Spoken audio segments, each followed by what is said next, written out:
हाँ जी बेटा, अब करें स्टार्ट आज नया चैप्टर। याद है आज नया चैप्टर स्टार्ट करना था, that was our electrochemistry. Yes sir. Electrochemistry. और इसे बेटा स्टार्ट करने से पहले एक बार अगर फिर रिवाइज करा दूं, कल कोई टेस्ट है हमारा? Yes sir. कौन सा? सर सॉल्यूशन चैप्टर है। हाँ, सॉल्यूशंस का सब्जेक्टिव। और बेटा मैं आपको पूछ ही रहा, आपको बता रहा था कल 3 बजे हम लोग सॉलिड स्टेट का जो एमसीक्यू का टेस्ट लिया था बेटा वो डिस्कस करेंगे, क्योंकि आप सबके टेस्ट ना 12, 1 या 2 बजे तक खत्म हो जाते हैं बेटा। तो कल 3 o'clock जो आपसे फ्री हो तो वो बेटा क्लास ज्वाइन कर लीजिएगा। कल 3 बजे हम लोग सॉलिड स्टेट का जो एमसीक्यू का टेस्ट हुआ था दैट विल बी डिस्कस्ड। ठीक है, अगर आपका कोई टेस्ट है उस टाइम तो बेटा मुझसे भी तो टेस्ट के टाइम एडजस्ट कराते हो, वहां पे भी करा लेना। अदरवाइज वो 3 बजे का लेक्चर रिकॉर्ड करके मैं आपको शाम तक 6-7 बजे तक उसे अपलोड कर दूंगा आपके व्हाट्सएप ग्रुप पे भी। ठीक है, कल ध्यान रखना सुबह 10 बजे टेस्ट और 3 बजे सॉलिड स्टेट के एमसीक्यू डिस्कस करेंगे। फाइन बेटा? ठीक? यस सर, नो सर, कुछ बोल दो। Yes sir. हाँ शुगर है, यस सर बोला। और तुम्हें से ना अभी 3-4 ने आज ज्वाइन नहीं किया, पता नहीं क्या बात है, सो रहे हैं या नेट नहीं आ रहा उनके घर पर। चलो बेटा, आज हमें स्टार्ट करना था चैप्टर इलेक्ट्रोकेमिस्ट्री। देखो आपने मेरे साथ 2 चैप्टर्स कवर किए, first was solid state, second solutions. दोनों में आपने अगर थोड़ा सा ध्यान दिया, हम लोग क्रैमिंग नहीं कर रहे थे, हर जगह लॉजिक्स पकड़ते थे। तो बेटा ऐसे ही ना इलेक्ट्रोकेमिस्ट्री चैप्टर हमारा हमें तब अच्छा लगेगा if we are having concepts of redox reaction clear. अगर मुझे रिडॉक्स रिएक्शन के कंसेप्ट्स क्लियर है, ऑक्सीडेशन क्या है, रिडक्शन क्या है, ऑक्सीडाइजिंग एजेंट क्या है या रिड्यूसिंग एजेंट क्या है, then we can understand this chapter properly. नहीं तो हम लोग इस चैप्टर में फंस जाएंगे। तो बेटा जैसे याद है हर बार आपका फर्स्ट लेक्चर में we brief up our chapter. तो इस चैप्टर में हमारे 4 टॉपिक्स बेटा मेन है। First is our electrolytic cell, one is our study of electrolytic cell। Second आएगा बेटा यहाँ पर हमारे पास electrochemical cell, study of electrochemical cell. और इसके बाद हमारे पास थर्ड टॉपिक आता है, that is what are the different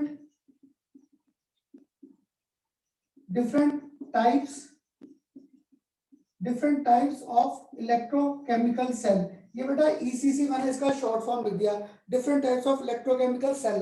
और एक लास्ट में जाकर हमारा टॉपिक आएगा जिस पर सीबीएसई में शॉर्ट नोट आया था, रस्टिंग ऑफ आयरन।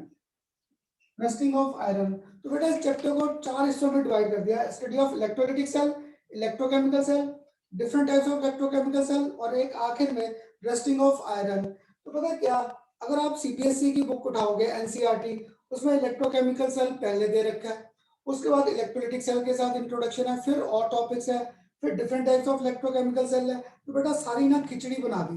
तो मैंने इस चैप्टर को अपने बेसिस पे या कह दो प्रदीप में या अच्छी बुक्स में इसे डिवाइड कर रखा है into 4 headings, electrolytic cell, electrochemical cell, different types of cell and आखिर में रस्टिंग ऑफ आयरन। तो बेटा आज हम लोग जो स्टार्ट करेंगे ना, that will be our study of electrolytic cell. इसमें सबसे पहला हमारा टॉपिक आता है मैकेनिज्म ऑफ इलेक्ट्रोलिसिस। ये बेटा हमारा सीबीएसई और कंपटीशन का पहला सबसे कॉमन क्वेश्चन है, predict reactions taking place eight cathode anode. Cathode और एनोड पर रिएक्शन प्रेडिक्शंस के बेस में। इसके बाद इसमें सबसे इंपॉर्टेंट आएंगे Faraday's law of electrolysis. Faraday's law of electrolysis बेटा सीबीएसई के पेपर में ये Faraday's first law and second law ये आ जाते हैं डिफाइन करने, नहीं तो कॉम्पिटिशन तक इसके न्यूमेरिकल्स इंपॉर्टेंट है। आज देखना हमारा लेक्चर ना इन्हीं लॉज पे जाकर एंड होगा, तो आज शायद इन लॉ के साथ इंट्रोडक्शन आ जाएगा, नेक्स्ट लेक्चर में इनके न्यूमेरिकल्स आ जाएंगे और Faraday's first law and second law. इसके बाद बेटा हमारे पास आएंगे factors on which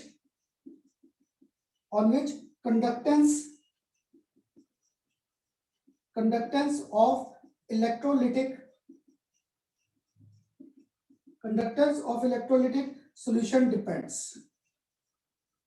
Factors on which conductance of electrolytic solution depends। अब याद है हम लोगों ने जब किया था solution, factors on which solubility of solid in liquid और गैसेस इन लिक्विड डिपेंड्स, ऐसे आपको कहता था ना हर चैप्टर में फैक्टर्स आएंगे, इन पर कभी भी क्वेश्चन नहीं आया what are the different factors, हर बार इसके रीजनिंग के क्वेश्चन आंसर्स आते हैं। आफ्टर दिस इसी टॉपिक में हमारे पास बेटा हमारे पास फैराडेस लॉ के बाद फिर हमारे पास आएगा आखिर में study of 4 important terms, resistance, conductance, resistivity, conductivity और एक आएगा एंड मोलर कंडक्टिविटी आ जाएगा resistance, conductance, resistivity, conductivity and molar conductivity and how these are related to one another। अब बेटा अगर खन्ना सर के साथ थोड़ा सा टॉपिक आसान लगता है, एक फॉर्मूला याद रखता था उसी से बाकी फॉर्मूले बनाते थे, ऐसे ही बेटा मुझे यहाँ पे आर और जी का बस फॉर्मूला आता है, आगे सारे इसी से फॉर्मूले और यूनिट्स ड्राइव करेंगे। लास्ट चैप्टर में सॉल्यूशन में याद है ग्राफ्स किए थे, ग्राफ कहाँ किए थे, solubility of solid in liquid, effect of temperature, फिर पॉजिटिव और नेगेटिव डेविएशंस आइडियल सॉल्यूशन के, और एलिवेशन इन बॉइलिंग पॉइंट और डिप्रेशन इन फ्रीजिंग पॉइंट। तो यहाँ पर भी बेटा इसके साथ हमारे पास ग्राफ्स के कंसेप्ट्स आएंगे इन्हीं में, ग्राफ्स, और ये ग्राफ्स हमारे सीबीएसई और कंपटीशन दोनों में इंपॉर्टेंट है।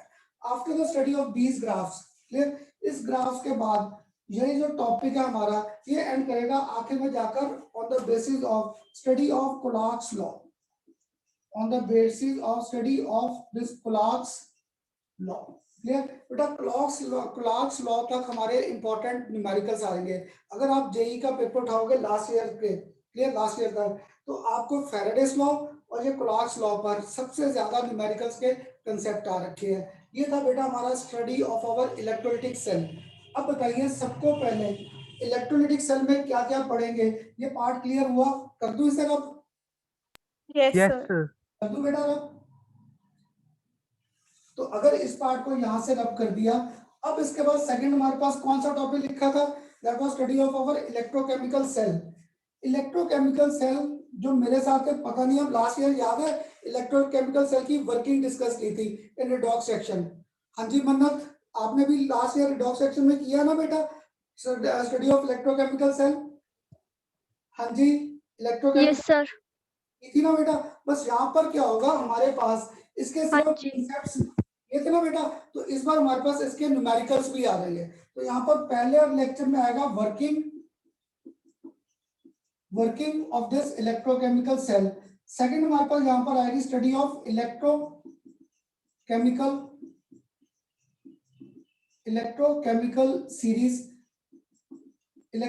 सीरीज। बेटा इस सीरीज पे हमारे सीबीएसई और कंपटीशन दोनों में पता नहीं कितनी बार रीजनिंग के क्वेश्चन आंसर्स आ रखे हैं। इसके बाद सबसे इंपॉर्टेंट यहाँ पर आएंगे numericals on the basis of our Nernst equation. Clear, इस नर्स्ड इक्वेशन के हमारे पास न्यूमेरिकल्स सबसे ज्यादा इंपॉर्टेंट है। इसके बाद बेटा बस टॉपिक रह जाएंगे different types of electrochemical cell. जैसे देखो मैं एक सिंपल सा एग्जांपल दूं, हम लोग जो सेल्स यूज कर रहे हैं हम कहाँ पे, हमारे मोबाइल में, क्लियर, या हमारी वॉचेस में, क्लियर, या हमारे गैजेट्स में, वो सारे सेल्स क्या होते हैं use and throw, that means these are our primary cells. जो मेरी इन्वर्टर की बैटरी है या जो हमारी गाड़ियों में बैटरीज है, दीज कैन बी रिचार्ज, तो these are our secondary cells. और एक आखिर में जाकर हमारे पास आएंगे फ्यूल सेल्स। फ्यूल सेल सबसे कॉमन कौन सा था, हाइड्रोजन ऑक्सीजन। मोस्टली बेटा ये विलेजेस में हम लोग क्या करते हैं, जो हमारे पास वेस्ट प्रोडक्ट्स है उन्हें बर्न आउट करके उनकी कंबस्टन से जो केमिकल एनर्जी है that is basically converted into our electrical energy. तो आपके बेटा सीबीएसई और कंपटीशन में क्या होता है, predict reaction taking place during primary cell, secondary cell या फ्यूल सेल, इनकी रिएक्शंस के प्रेडिक्शंस के क्वेश्चंस आ जाते हैं। और आखिर में मैंने टॉपिक क्या लिखा है, रस्टिंग ऑफ आयरन। तो हमारे सीबीएसई में क्वेश्चन आ रखा है what are the suitable reactions taking place during rusting of iron, या show that this basically follows electrochemical cell process, कि इसमें हमारे पास कैथोड और एनोड एक्ट करते हैं, या इनके रीजनिंग के क्वेश्चन आंसर्स आते हैं। तो आप मुझे बेटा सोच कर आंसर देना, मैंने एक नेल को, आयरन के नेल कील को मैंने पानी में डिप करके रखा है, क्लियर, और उसके ऊपर लिड लगा दिया। एक मैंने उसे पानी में डिप किया है, पानी में डिप कर रखा है, और क्या किया, थोड़ा सा नमक भी ऐड कर दिया और ऊपर से ओपन। तो किसमें रस्टिंग के चांसेस ज्यादा है, फर्स्ट बीकर में जिसमें मैंने वाटर रख के क्लोज किया था ऊपर से, या जिसमें मैंने NaCl भी ऐड कर दिया और ऊपर से लिड ओपन, किसमें रस्टिंग के चांसेस ज्यादा है बताओगे? सेकंड। सर सेकंड में। क्योंकि देखो बेटा सेकंड में आपने जब वाटर किया तो मींस ऑक्सीजन की सप्लाई दे दी, ओपन किया ऑक्सीजन की सप्लाई आ रही है, NaCl है तो मींस आपने खुद ही रिएक्शन को इनिशिएट कर दिया, क्योंकि NaCl पानी में जाता है क्या, आयंस में टूटेगा, जैसे ये NaCl आयंस में टूटेगा our process of electrolysis is initiated, तो मैंने इलेक्ट्रोलिसिस का प्रोसेस यहाँ पे इनिशिएट कर दिया, तो बेटा ये आखिर में आएगा रस्टिंग ऑफ आयरन। ये दोनों जो टॉपिक्स है बेटा ये थोड़ा सा क्रैमिंग का काम आता है, बाकी सारे चैप्टर में हमारे पास स्टडी ऑफ इलेक्ट्रोलाइटिक सेल और इलेक्ट्रोकेमिकल सेल में we have to study their concepts, clear, इनके हमारे रीजनिंग के क्वेश्चन आंसर्स और इनके न्यूमेरिकल्स इंपॉर्टेंट है। पर बेटा आज ये सारा चैप्टर स्टार्ट करने से पहले अगर मुझे 11th क्लास में ऑक्सीडेशन और रिडक्शन ये टर्म्स क्लियर नहीं है तो मैं इस चैप्टर को कभी समझ ही नहीं पाएंगे। तो बेटा इस चैप्टर को स्टार्ट करने से पहले ना मुझे बस आपके साथ ये टर्म्स क्लियर करनी है। Excuse me sir. हाँ जी, हाँ जी सर ये रस्टिंग वाला रिपीट करना, सुना नहीं, नेटवर्क की प्रॉब्लम आ रही है। अच्छा अच्छा अच्छा अच्छा। और मन्नत एक और टेंशन मत रखना बेटा, अगर आपके वहां पे नेट की प्रॉब्लम भी रही, मैं बेटा ये लेक्चर ना जो आपके साथ डिलीवर कर रहा हूँ इसके हम लोग रिकॉर्डिंग करते हैं, रिकॉर्डिंग करके मैं आपको वापस रात को 9-10 बजे तक, क्योंकि 3-4 घंटे लगते हैं इसे अपलोड होने में, तो मैं अपलोड करके this lecture is transferred back to you, आपको वापस मिल जाएगा व्हाट्सएप ग्रुप पे भी, ऐप पे भी मिल जाएगा और यूट्यूब पे भी, खन्ना केमिस्ट्री क्लासेस ऐप में। ठीक है बेटा, 3 जगह आपको ये लेक्चर अवेलेबल रहेगा। Okay sir, okay. बस बेटा आयरन का मैंने एक सिंपल सा एग्जांपल दिया था, मैंने आयरन को डिप किया एक बार वाटर में और एक बार मैंने आयरन को डिप किया वाटर में भी, थोड़ा सा उसमें NaCl ऐड कर दिया और ऊपर लिड नहीं रखा इन आवर वेसल। तो बेटा जिस पे मैंने लिड नहीं रखा था वहां पे आयरन के रस्टिंग के चांसेस ज्यादा है, क्यों, क्योंकि वहां पे जैसे मैंने ओपन किया तो oxygen could enter. Second, water में मैंने थोड़ा सा ऐड किया कर दिया NaCl आयंस में टूटेगा, अगर NaCl आयंस में टूटा तो process of electrolysis is initiated, तो वहां पे रस्टिंग के चांसेस क्या हो जाते हैं ज्यादा। तो दैट मींस मुझे वाटर चाहिए, मॉइस्चर, ऑक्सीजन चाहिए और साथ में क्या चाहिए, प्रेजेंस ऑफ आवर सॉल्ट, इससे हमारा रस्टिंग का जो प्रोसेस है दैट इज इनिशिएटेड, तो प्रोसेस फास्ट हो जाता है। ठीक बेटा, अब मन्नत मुझे ये सारे टॉपिक हाँ जी समझ सर। कब आएंगे, अगर मुझे 11th क्लास में ऑक्सीडेशन और एक ये सेकंड टर्म क्या था रिडक्शन, ये दोनों टर्म्स क्लियर होने चाहिए। तो बेटा मुझे ना ऑक्सीडेशन रिडक्शन, चलो आप बताओगे, एक में ऑक्सीडेशन रेट बढ़ता था, एक में ऑक्सीडेशन रेट क्या होता है कम, तो मुझे भूल गया किस में ऑक्सीडेशन रेट बढ़ता है किस में कम, आप बताओगे what happens in oxidation? Oxidation sir में बढ़ता है, हाँ जी सर बढ़ता है ऑक्सीडेशन चल, में। ये तो मेरे स्टूडेंट ने बोल दिया। हाँ जी गौरव आप बताओ, गौरव अक्षय, ऑक्सीडेशन में बेटा मुझे भूल गया लॉस ऑफ इलेक्ट्रॉन है या गेन ऑफ इलेक्ट्रॉन है? सर अक्षत, गेन इलेक्ट्रॉन। हाँ जी अक्षत, अक्षत सर गेन ऑफ इलेक्ट्रॉन। अब देख, मैं ऑक्सीडेशन पूछा था, ऑक्सीडेशन में बेटा क्या होता है लॉस ऑफ इलेक्ट्रॉन, तो मुझे भी ना अक्षत तुम्हारी सेम में जब पढ़ता था बेटा, हमारे 10th में ये चैप्टर था ऑक्सीडेशन रिडक्शन, तो मैं अपने ना सीनियर क्लास 11th और 12th वालों से पूछता था, मुझे ना भैया, क्योंकि हम देखो छोटी क्लास में रिस्पेक्ट करते थे, अब तो तुम बच्चे नाम से बुला लेते हो, हम लोग उनको भैया या दीदी बुलाते थे, तो मैं उनको कहता था भैया मुझे बस ऑक्सीडेशन रिडक्शन ये बता दो, याद कैसे रखें किसमें इलेक्ट्रॉन लॉस है किसमें इलेक्ट्रॉन गेन है, तो वो भी मुझे समझा नहीं पाए, वो मुझे कहते थे रट्टा लगा। इसलिए बेटा 11th क्लास में भी जब आपने रिडॉक्स सेक्शन किया उसमें सबसे ज्यादा डाउट यही आता है किसमें लॉस ऑफ इलेक्ट्रॉन है किसमें गेन ऑफ इलेक्ट्रॉन है। तो बेटा खन्ना सर ने जैसे आपको पहले 2 चैप्टर्स किए, कहा उनमें क्रैमिंग नहीं है, ऐसे बेटा इसमें भी क्रैमिंग नहीं है। मुझे बस इसमें एक कंसेप्ट याद है, ऑक्सीडेशन में ओ आ रहा है, अगर ओ आ रहा है तो दैट मींस ऑक्सीडेशन में पक्का है there is gain of oxygen, इसमें क्या होता है गेन ऑफ ऑक्सीजन, तो रिडक्शन में पक्का है हमारे पास क्या हो जाएगा लॉस ऑफ ऑक्सीजन। क्लियर, अब इसके बाद क्या बेटा, इसने ऑक्सीजन तो कर लिया गेन, ऑक्सीडेशन में बाकी सारी चीजें क्या लॉस में है, लॉस में है, तो यहां पर क्या हो गया लॉस ऑफ हाइड्रोजन, तो इसमें हमारे पास आ गया गेन ऑफ हाइड्रोजन, इसमें आ गया गेन ऑफ हाइड्रोजन। नेक्स्ट इसमें अब आ गया अक्षय, जो आपने कहा था बेटा यहाँ पर आ जाएगा लॉस ऑफ इलेक्ट्रॉन, तो यहाँ पर मेरे पास आ गया गेन ऑफ इलेक्ट्रॉन। अब बेटा तुम लोग बताओ, अगर मेरे में से मैं न्यूट्रल था, मुझसे इलेक्ट्रॉन बाहर चला गया, मैं न्यूट्रल था, मुझसे इलेक्ट्रॉन बाहर चला गया, तो मेरे पे चार्ज क्या आ जाएगा? पॉजिटिव। पॉजिटिव आ गया ना। तो बेटा न्यूट्रल ज्यादा क्या था? 0 है। अब जैसे इलेक्ट्रॉन बाहर गया, मेरे पे चार्ज क्या आ रहा है? +1। 0 से +1, 0 से +1 means in this case there is always increase in oxidation state. यहाँ पर oxidation state there will be increase in oxidation state, तो यहाँ पर पक्का है there will be decrease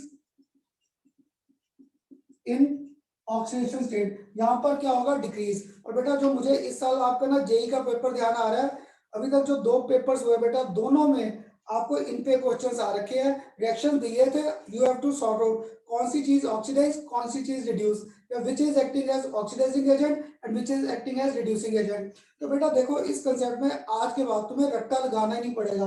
oxidation reduction ओ है, तो खन्ना सर ने कहा था यहाँ पर गेन ऑफ ऑक्सीजन, तो इधर लॉस ऑफ ऑक्सीजन।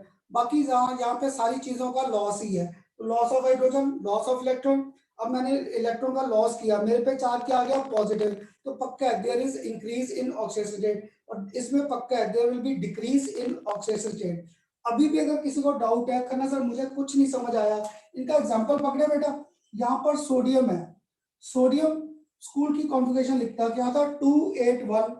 अगर 281 है, ये किस में चला जाता है? सोडियम प्लस, साथ में क्या आ गया? 1 इलेक्ट्रॉन, कॉन्फ़िगरेशन क्या आ गई? 28, तो ये 0 से क्या आ गया? Plus, there is increase in oxidation state.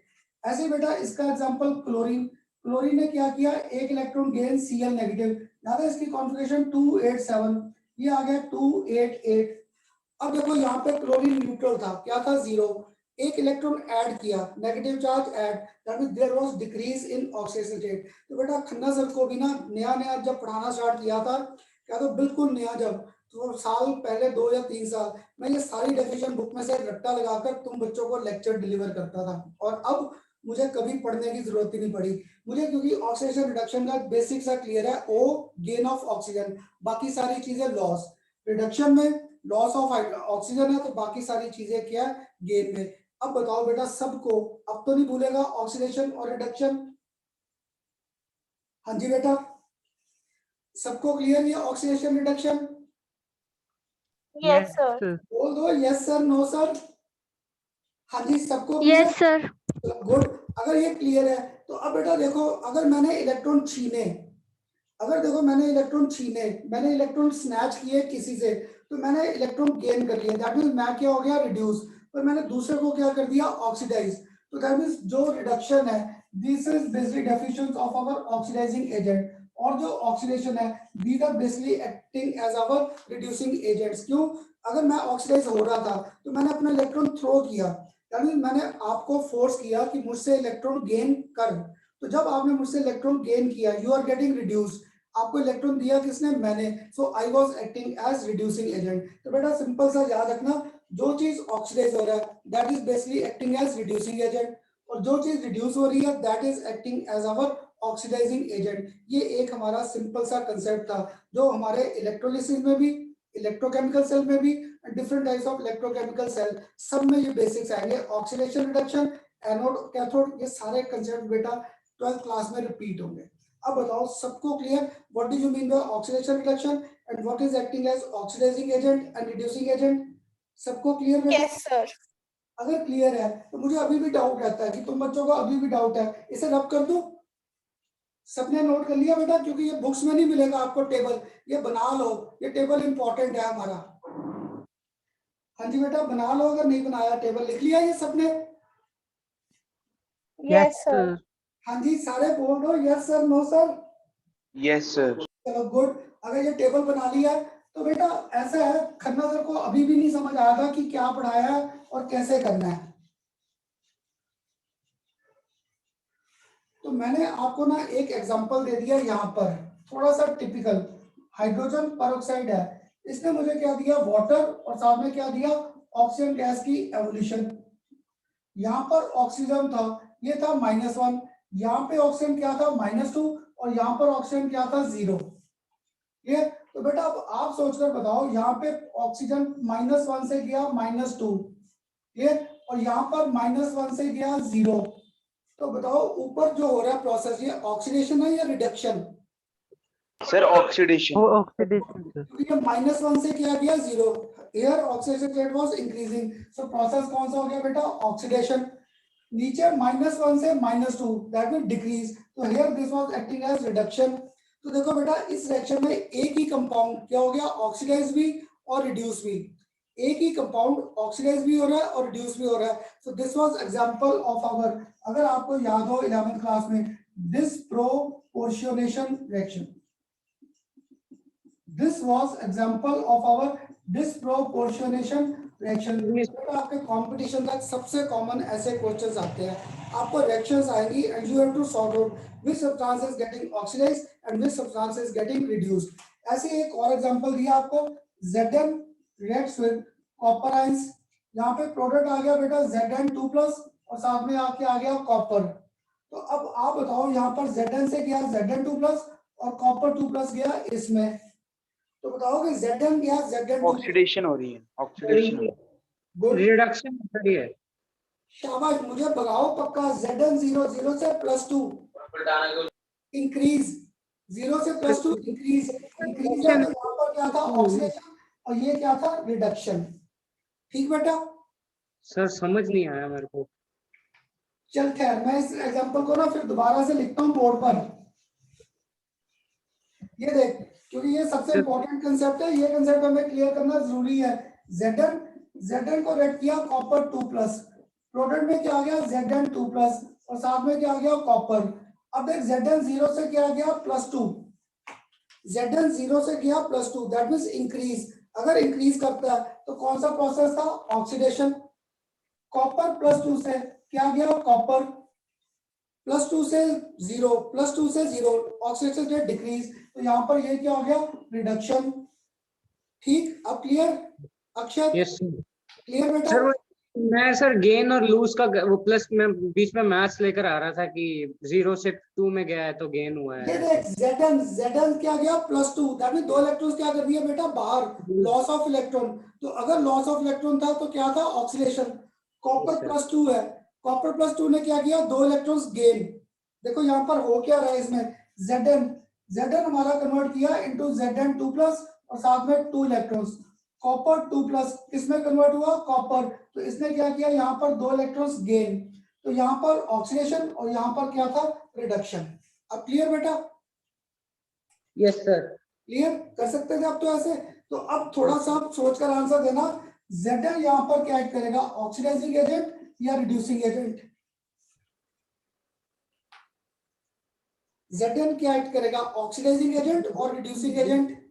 Reducing यार agent. जो चीज ऑक्सीडाइज होती थी Reducing agent. reducing agent। तो बेटा अगर आप लोग इस साल का जो अभी जेई का पेपर हुआ देखोगे, जो आपके 2 बार हुए पेपर, 4 या 5 पेपर, उनमें ऐसे ही रिएक्शंस आ रखी थी। Just you have to sort out कौन सी चीज ऑक्सीडाइज, कौन सी चीज reduce, which is acting as oxidizing agent and which is acting as our reducing agent। ये बस आइडेंटिफाई करने आए थे हर पेपर में। क्लियर? तो बड़ा आसान कंसेप्ट था, बस रिएक्शंस को लिखो और आइडेंटिफाई कर लो। अभी भी तुम्हारे में से एक स्टूडेंट है अक्षर, जिसे अभी भी डाउट है, तो मैं एक और एग्जांपल कंसीडर करता हूं बेटा। अब आप बताना इसमें मुझे, कॉपर को मैंने रेड किया ट्वाइस Ag+, मुझे बेटा यहाँ पे प्रोडक्ट मिल गया कॉपर 2+ और साथ में क्या आ गया? Twice Ag। तो बेटा अगर आपको ये 11th में रिएक्शन लिखने नहीं आते थे ना, ऐसे लिखते थे, कॉपर किस में गया? +2। क्लियर? तो यहाँ पर देख पता क्या था, तो मैंने सबको ना अपने जो मेरे साथ स्टूडेंट्स थे, मैंने उनको आदत डाला था इक्वेशन लिखने की। तो देखो यहाँ पर मेरे पास कॉपर पे 0 है और इधर मेरे पास क्या? +2। अब मुझे दोनों तरफ चार्जेस को इक्वल करना था। अगर चार्जेस को इक्वल करना था तो पक्का है यहाँ पर साथ में क्या आ गए? 2 इलेक्ट्रॉन्स। अगर 2 इलेक्ट्रॉन्स आ गए, दूसरे में क्या था? ट्वाइस Ag+, इसने 2 इलेक्ट्रॉन्स को गेन किया, क्या बन गया? Twice Ag। तो अब अक्षर बता, कॉपर क्या अंडरगो कर रहा है? ऑक्सीडेशन या रिडक्शन? ऑक्सीडेशन। गुड, क्योंकि कॉपर वाज लूजिंग इलेक्ट्रॉन और इसकी ऑक्सीडेशन रेट 0 से क्या गया? +2 इंक्रीज, तो दिस वाज अंडरगोइंग ऑक्सीडेशन। नीचे Ag+ ने क्या किया? 2 इलेक्ट्रॉन्स को गेन, अगर गेन किया तो क्या हो गया? रिड्यूस, तो पक्का था here copper is acting as reducing agent and silver is acting as our oxidizing agent. अब तो क्लियर रहेगा बेटा ये चारों टर्म्स? हाँ जी बेटा, यस सर। सबको? सॉरी, मुझे ना बेटा गर्मी बड़ी लगती है, मैं दिसंबर में एसी या कूलर पंखा चलाने वाला, और तुम्हारी क्लास के कारण पंखा मैंने ना बंद कर रखा है बिल्कुल 1 नंबर पे, तो थोड़ी थोड़ी देर बाद पसीना पूछना पड़ता है। अब बताओ बेटा सबको क्लियर ऑक्सीडेशन रिडक्शन? कोई डाउट तो नहीं है? Yes, हाँ जी क्लियर? तो चलो Yes, बेटा, sir. अगर अब ये टर्म सारी क्लियर थी, अब इसके बाद मुझे आगे करना आसान। आज मुझे आपके साथ स्टार्ट क्या करना था? Study of our process of electrolysis. तो याद है स्टार्टिंग में हर बार खन्ना सर डेफिनेशन लिखवाते हैं, तो आज मुझे ना आपके साथ स्टार्ट करना था topics on the basis of electrolysis and study of our electrolytic cell.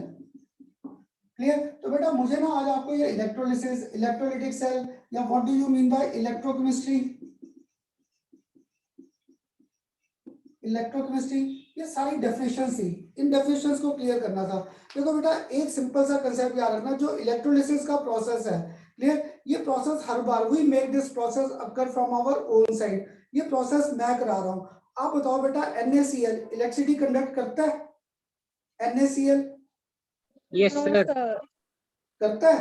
NaCl। Molten or aqua state.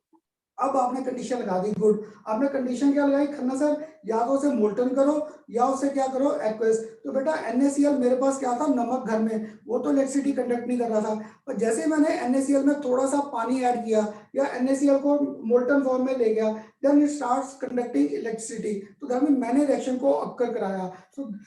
So that means this process was non-spontaneous in nature. ये जो प्रोसेस था नॉन स्पॉन्टेनियस था। हम लोग इलेक्ट्रिसिटी पास करते हैं, electricity pass करके मैं कैटायंस और एनायंस को मूव करता हूँ इधर उधर।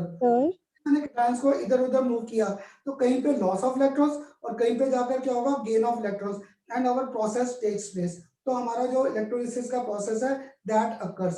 तो जैसे बेटा अब आप में से पता नहीं किसको याद है, सॉलिड स्टेट में, सॉल्यूशंस में, न्यूमेरिकल्स में एक फॉर्मूला लिखकर सबको तोड़ता था। तो बेटा इस चैप्टर में ना हर बार आपको डाउट क्या आता है इलेक्ट्रोलिसिस में और इलेक्ट्रोकेमिकल सेल में, खन्ना सर कैथोड पे चार्ज क्या है, एनोड पे चार्ज क्या है, कैटायंस कहाँ जाते हैं, एनोड और एनायंस कहाँ पे जाते हैं। तो बेटा इलेक्ट्रोलिसिस में बस मेरे साथ एक कंसेप्ट याद रखना जो सबसे इंपॉर्टेंट है, that is cations move towards cathode.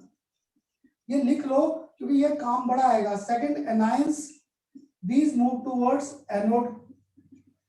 Clear? तो बेटा खन्ना सर को आज भी पूछोगे ना कैथोड पे क्या चार्ज है, एनोड पे क्या है, इतने साल तुम बच्चों को पढ़ाते होगे, मुझे नहीं पता कैथोड पे चार्ज क्या है, एनोड पे। जब भी आपने इलेक्ट्रोलिसिस का पूछा मुझे एक लॉजिक याद है, cations move towards cathode, anions move towards anode. तो कैटायंस पे 11th क्लास से कर रहे थे, चार्ज क्या था, पॉजिटिव, तो पक्का this cathode carries negative charge. Anions पे चार्ज क्या था, नेगेटिव है, तो एनोड पक्का है this carries our positive charge. Anode पे चार्ज क्या आ जाएगा, पॉजिटिव। ये बेटा आज के लेक्चर का सबसे इंपॉर्टेंट कंसेप्ट था, cations to cathode and anions to anode. Cation पे चार्ज पॉजिटिव है तो पक्का है cathode will carry negative charge and our anode will carry positive charge on it. इतना कंसेप्ट तो ध्यान रहेगा बेटा। तो इस प्रोसेस को आगे करने के लिए डिस्कस, ये डेफिनेशन लिखवा दूं पहले, what do you mean by electrochemistry and what do you mean bye electrolysis. ये किसी पेपर में आएंगे नहीं, पर मुझे कहीं से इस चैप्टर को स्टार्ट करना है। तो लिखिए first definition, what do you mean by this. Sir हाँ जी बेटा। सर मैं वन बोल रही सर, मैंने आज लेट इसलिए ज्वाइन करा कि वो मैं कहीं बाहर गई हुई थी अर्जेंटली, फिर मैं लाइक फंस गई थी ट्रैफिक में। और सच बताऊं मैं पढ़ाते पढ़ाते ना सबसे ज्यादा मन में तुझे डांट लगा रहा था सबसे ज्यादा, कि इसके कहने पे मैंने आज इलेक्ट्रोकेमिस्ट्री स्टार्ट किया और खुद ये गायब है। मैं घर आते आते लेट हो गई, सो मेरा पूरा वो था कि मैं 3:30 से पहले पहुंच जाऊंगी। चल कोई बात नहीं बेटा, अभी जितना मैंने पढ़ाया ना, बस अभी इसका ना 10-15 मिनट का लेक्चर आप स्टार्टिंग का देख सकती है। मैंने अभी बस ये क्लियर किया है 11th क्लास का ऑक्सीडेशन और रिडक्शन। तो ऑक्सीडेशन अभी आपने चैप्टर नहीं शुरू करा ना? हाँ जी, अभी चैप्टर नहीं शुरू करा ना? हाँ अभी जस्ट स्टार्ट, अभी तुझे पहली डेफिनेशन लिखवा रहा था इलेक्ट्रोकेमिस्ट्री की। ठीक है सर। तो चलो लिखो first definition of electrochemistry. Electrochemistry is the branch,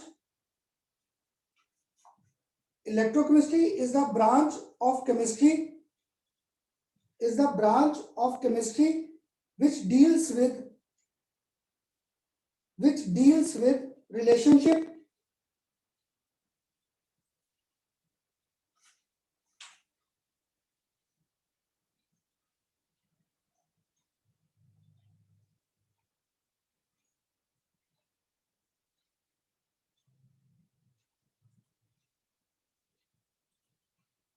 which deals with relationship between electrical energy and chemical changes taking place in redox reaction clear बेटा? सबने नोट डाउन कर लिया या रिपीट कर दूं? तो रिलेशनशिप बिटवीन के आगे का रिलेशनशिप बिटवीन इलेक्ट्रिकल एनर्जी, क्योंकि याद है बेटा फिजिक्स में पढ़ा है जहां पे इलेक्ट्रिसिटी फ्लो करेगी और कुछ है या नहीं वहां पे हीटिंग होगी, तो हीट बेसिकली क्या था? Form of energy. जहां से मैं इलेक्ट्रिसिटी पास कर रहा हूँ, आप इलेक्ट्रिसिटी की वायर को ना टच करके भी देखो, वो थोड़ी सी हमें गर्म लगने लगती है, क्योंकि जहां से भी बेटा करंट फ्लो करेगा और कुछ हो रहा है या नहीं वहां पे हीट लॉस तो होता ही है। तो हीट बेसिकली क्या था? एनर्जी। तो relationship between electrical energy and chemical changes taking place in redox reaction. Or second, what do you mean by electrolysis? It is defined as the process of decomposition.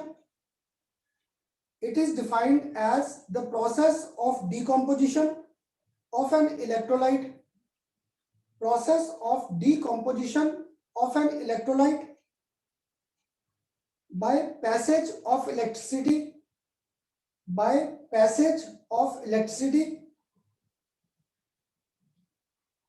through its aqueous solution or molecular state.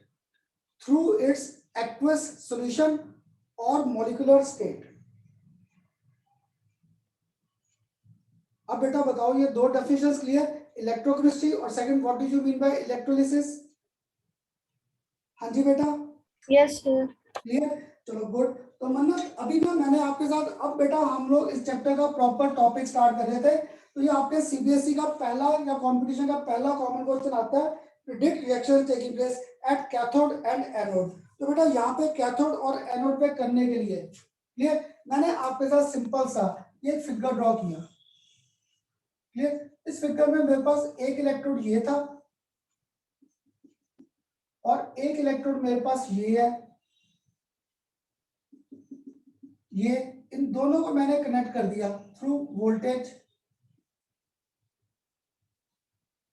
तो ये negative और ये and कौन सा था? Positive. तो मैंने यहाँ पर सपोज आपके साथ यहाँ पर पहला केस कौन सा ले लिया? We are considering molten NaCl। यहाँ पे मोल्टन NaCl है। तो देखो मुझे ना बेटा हमेशा याद रखना, इलेक्ट्रोलिसिस में हम लोग जब भी न्यूमेरिकल्स आएंगे, जो मैं इलेक्ट्रोलाइट दिया पहले इसे आइंस में ब्रेक करेंगे। तो देखो यहाँ पर मेरे पास क्या था? NaCl। इसने मुझे टूट कर क्या दे दिया? Na+ और Cl नेगेटिव। तो देखो कैटाइंस और एनाइंस आ गए, एक जाएगा कैथोड पर और एक जाएगा एनोड पर। तो मैंने आपको सपोज पहला रिएक्शन कहाँ पे लिखा? Taking place at cathode. Second reaction कौन सा लिखेंगे? Taking place at anode. Clear? मैंने इनको मन्नत आपके आने से पहले ना इलेक्ट्रोलिसिस का एक टिप दिया था बेटा, देखा इसमें प्रोसेस में मैंने लिखा क्या? Process of decomposition when we pass electricity. तो दैट मींस ये प्रोसेस स्पॉन्टेनियस नहीं था, we make this reaction occur from our own side. मैं ये रिएक्शन अपनी तरफ से कर रहा था। तो बेटा मैंने इनको एक टिप दिया था, बस इसमें याद रखना कैटाइंस हर बार जाएंगे कहां पर? कैथोड पर, और एनाइंस हर बार जाएंगे एट एनोड। तो कैटायन पे चार्ज क्या था? पॉजिटिव। तो पक्का है cathode will carry negative charge, anions पे क्या था? नेगेटिव। तो this anode will carry positive charge on it. तो पक्का है ये मेरे पास क्या ऐड कर रहा है? एनोड, और ये मेरे पास क्या ऐड कर रहा है? कैथोड। एनोड और एक क्या आ गया? कैथोड। अब कैटायंस जाने थे, तो सोडियम प्लस ने जाकर क्या किया? एक इलेक्ट्रॉन को गेन करके we get formation of molten sodium. इधर मेरे पास क्या था? Cl negative. इसने जाकर क्या किया, अपना इलेक्ट्रॉन डिस्चार्ज। अब आप बताओ Cl स्टेबल है बेटा? हाँ जी, Cl स्टेबल है? No, sir. हाँ जी, नहीं ना, No, क्योंकि sir. इसमें Cl plus 287, ये इमीडिएटली क्या करेगा, दूसरे Cl से कंबाइन कर गया, so we get evolution of chlorine gas. तो बेटा आपके कंपटीशन का पहला कॉमन क्वेश्चन आता है, predict reactions gases evolve eight cathode and anode. तो पक्का है जो Cl नेगेटिव था ये मुझे कौन सा गैस देगा, क्लोरीन। तो this gas will be evolve at our anode. यहाँ पर ये गैस पक्का है जो होगी इवॉल्व यहाँ पे क्लोरीन गैस, और इसके आसपास सारा हमारे पास क्या, we will be having molten sodium. तो बेटा आपके कंपटीशन तक का पहला कॉमन क्वेश्चन ये आता है, predict reactions taking place eight cathode anode. तो आपने कुछ नहीं करना, बस जो आपको इलेक्ट्रोलाइट दिया है इसे आयंस में तोड़ो।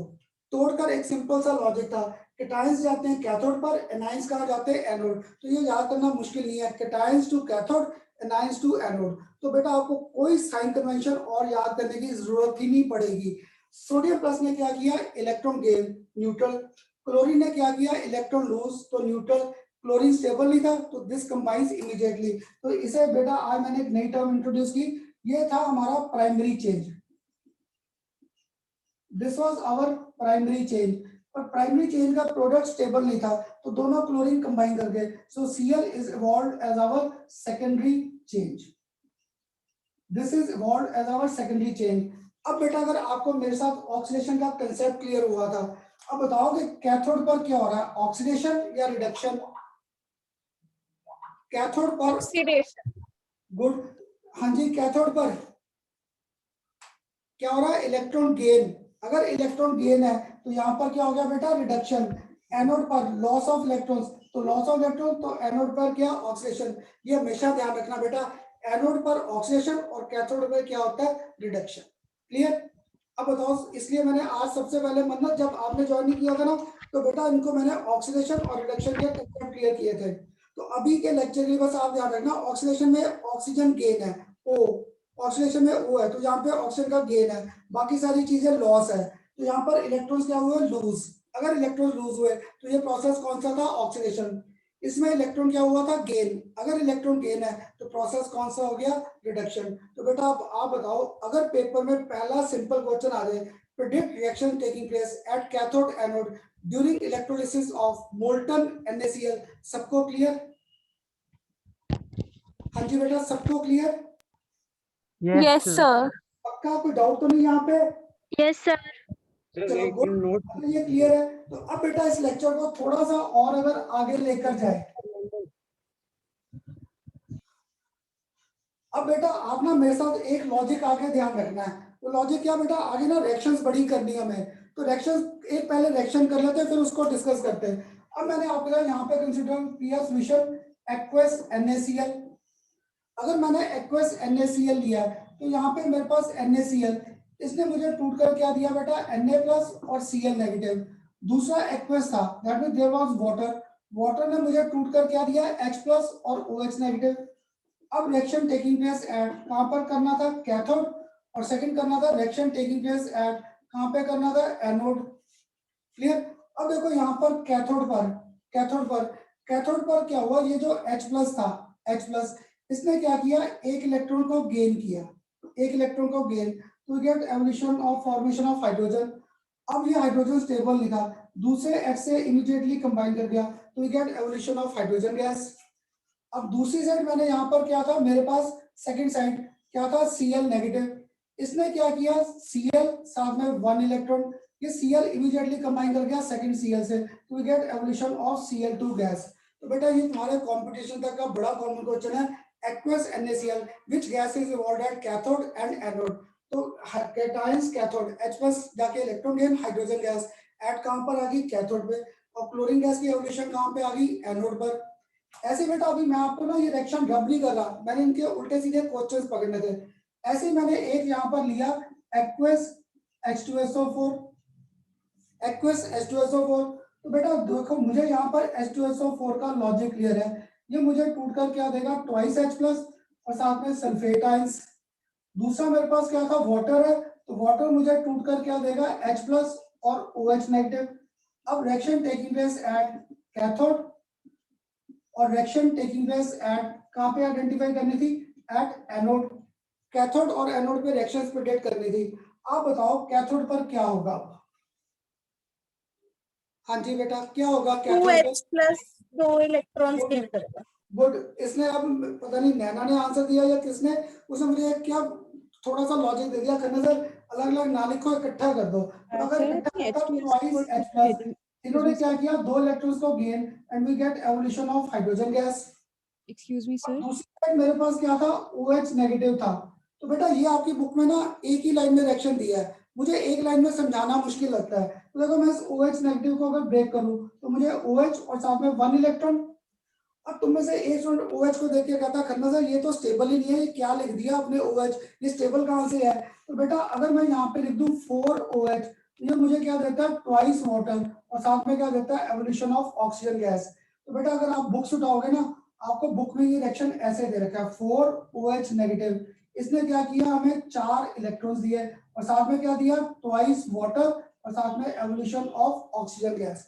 तो बेटा खन्ना सर के साथ ना ये आदत डालो, हम लोग चीजों को क्रैम नहीं करते। तो मैंने OH नेगेटिव को लिखा OH और 1 इलेक्ट्रॉन, OH स्टेबल नहीं था तो ये फर्दर डिकम्पोज कर गया to give us water and oxygen gas. तो देखो बेटा इस एक्वस H2SO4 में हाइड्रोजन गैस इवॉल्व हुई कैथोड पर और ऑक्सीजन गैस इवॉल्व हुआ एट एनोड। ये हमारा CBSE और कंपटीशन का पहला कॉमन क्वेश्चन है, व्हिच गैसेस आर इवॉल्व्ड और which material is deposited at cathode anode.